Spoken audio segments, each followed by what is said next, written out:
Hello everybody, welcome back to the 3D Critic channel. I'm David, your host, and today I'm going to give you guys my performance review on LeBron James' 21st signature shoe with Nike.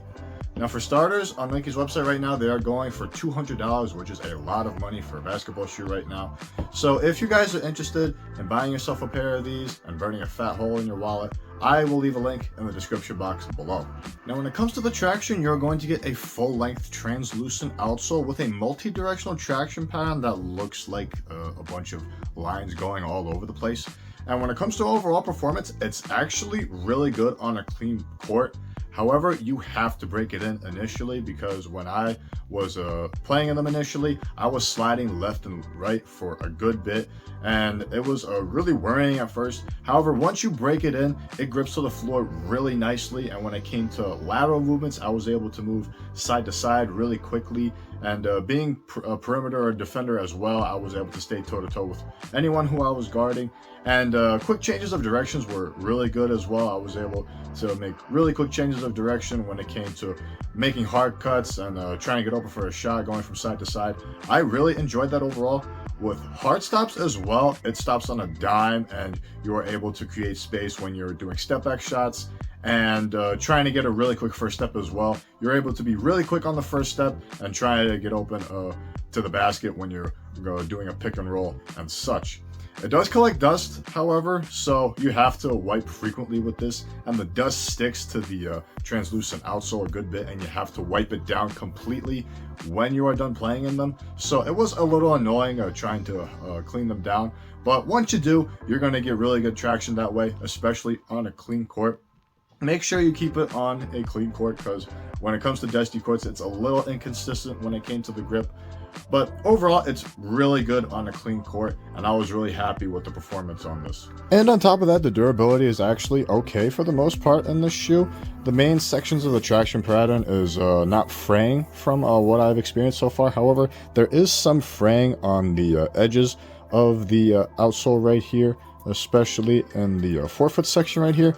And when you get to the back, there is a good bit of peeling when it comes to the outsole itself. So I would recommend that you keep these indoors specifically, because the pliability of the traction itself is really soft overall. So I'd keep these indoors, and I wouldn't recommend to playing these outdoors. So overall, the traction for me was pretty good on a clean court. With lateral and vertical movements, you're pretty much good to go. With the grip overall, it's very grippy on a clean court. On a dusty court, it is a little inconsistent, and you have to consistently wipe because it sticks. And durability wise, it's getting the job done, but I wouldn't recommend it outdoors.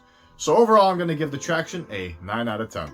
Now getting into the cushion of the LeBron 21s, you're going to get a full-length Cushlon midsole with a Zoom turbo unit in the forefoot and a bottom-loaded Air Zoom unit in the heel. And the overall performance out of that was really nice overall. When you get to the forefoot cushioning, it is really nice and really responsive once you break it in, because at first it felt like a little dead under my foot because of how robust this cushioning setup is. But once you break it in, the responsiveness kicks in, and you'll be really reactive on the court when you're trying to get steals and trying to contest people's shots as well. I was really happy with as well. And when it came to explosiveness, it has a good bit of bounce to it as well. The TPU shank isn't carbon fiber compared to the LeBron 20s, but it is top loaded. That way you can get this springboard like a feel. That way you can jump for rebounds really easily and try to block people's shots as well when you are playing down low. And when you move to the back of the heel, the overall impact protection is really nice overall, and it is soft, but not squishy soft. It has a little bit of firmness, considering that there is a co-molded guardrail in the heel. That way it compresses, but doesn't compress completely. That way you won't sink in the back of the heel. But it is really good when it comes to impact protection. I didn't experience any aches in my back when I was doing heel strikes. And when it came to the overall heel to toe transition, it was really smooth as well. It gave me really fluid strides when I'm going up and down the court, and transitioning myself from offense to defense was really nice as well. So overall, I really enjoyed this cushioning setup. The responsiveness and the explosiveness that you get, along with the impact protection and the soft, firm feel that you have overall. It's really good, but you have to break it in because of how robust the cushioning setup is. But at the end of the day, I'm going to give the cushion a 10 out of 10. Now, getting into the materials, you're going to get a leather shell here in the lateral, forefoot, and medial side of the shoe, and right underneath it you're going to get engineered mesh with flywire cables all around, which you can see in the lace line here as well as the Nike logo, and you're going to see it all around the ridges of the leather shell that you can see right here in the medial as well as the lateral side of the shoe. When you get to the tongue, you're going to get Nike sphere padding in the midfoot with some leather on the top as well as some embroidered padding inside the tongue as well. And moving to the back, you're going to get more Nike sphere padding in the heel with an extension of these flywire cables that you see right here with a leather pull tab as well. And it also comes with a nice little card that gives you the whole explanation of what goes into the shoe overall. And I thought that was pretty cool. So overall, the materials for me was actually really nice. However, when I initially wore these, they were really stiff to the touch. However, once you break it in, the material stretches out, especially the leather. Once you give it time to expand, it feels really nice under your foot. And as a result, I didn't experience any pinching in the forefoot, considering how flexible the overall material is. And in the midfoot as well, didn't experience any pinching at all with how thick the padding of the tongue is as well. And the heel was really nice and comfortable as well with the Nike sphere padding that you have in the heel. And it was very nice under your foot. Aesthetically, it is really nice as well. It looks and feels like $200 in my opinion when I first got these. And once you break them in, it feels really nice under your foot. And I was really happy with the overall material itself.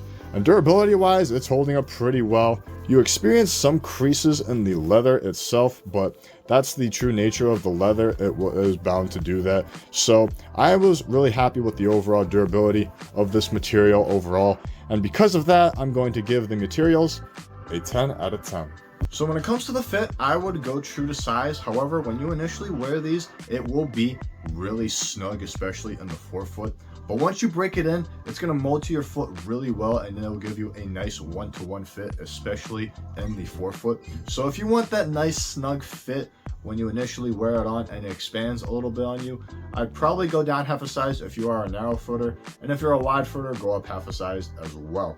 So overall, because of that, I'm going to give the fit a 9.5 out of 10. Now, when you get to the lockdown, because of the nice one-to-one fit that you have, you are not going to move at all in the forefoot, and you're not going to move around in the footbed because of that. And when you get to the midfoot, the lacing system that you have here with the engineered mesh, as well as the flywire cables that you have with the 360 degree coverage that you have here, it is really nice as well. However, the shoelaces run a little short, so you have to crank these up really well. That way you get enough coverage to lace up the shoes nice and tight. But once you do that, the midfoot literally stays locked into place, so you're not going to move around at all. And because of that, the padding in the heel, you are going to stay sucked into the heel cup as well with the dip that you have here as well. There is a little padding, but it sucks the foot right in. That way you won't experience any heel slippage at all. And the overall lockdown because of that was really nice. Didn't experience any movement inside the shoe as a result. And because of that, I'm going to give the lockdown a 10 out of 10. Now, transitioning to support, you're going to get a nice wide stable base from the outsole. And when you get to the front, you're going to get lateral support from a protruding outrigger as well as a lateral guardrail right here. And you're going to get more support from the material as well with this leather build that has this stiff nature with it. That way it doesn't give out on you when you are moving from side to side. And for torsional support, you're going to get a midfoot TPU shank plate that helps with the overall torsional support inside the shoe. That way you are balanced at all times. And when you get to the back, you're going to get a co-molded guardrail in the heel, as well as a really stiff TPU heel counter that helps prevent the heel from moving side to side inside the shoe. So the support for me was really well balanced and really robust overall. With lateral stability, you're going to get it with a protruding outrigger as well as the guardrail in the forefoot. That helps prevent the foot from rolling on you. I didn't experience any ankle rolls because of that. And the overall support from the materials as well didn't leave my foot from leaving the inside of the shoe overall, and I was really happy with that. And when it came to overall stability, it was really well balanced inside the shoe. Didn't experience any instabilities when I was moving from side to side and going up and down the court. I felt really locked in this shoe, and it was no exception when it came to the heel. The heel counter is really robust in the back, and I didn't experience any heel sliding from side to side inside the shoe. So support wise, it is one of the best I have had so far. It is really robust, really well balanced, and because of that, I'm going to give it a 10 out of 10. So to sum it up for you guys, the LeBron 21 is a really good basketball shoe, but you have to give it time in order for it to become a really good basketball shoe, because the traction was sliding back and forth, but once you rubber it in, it is really grippy, especially on a clean court with lateral and vertical movements. When it came to the cushion, it didn't feel really nice under my foot, but once you break it in, it is nice, responsive, and bouncy in the forefoot, and really soft and really fluid when it comes to the overall heel to toe transition. And the materials was initially really firm, but once you break that in, it is really nice and molds really well to your foot, and it provides really good support overall, and it makes it a really nice, well-balanced shoe overall.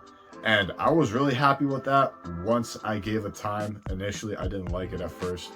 So it was really nice. Just keep in mind that you have to give it some time to play. That way you can get the best out of this shoe. And for $200, it is absolutely worth it, considering all of the materials that you get as well as the tech.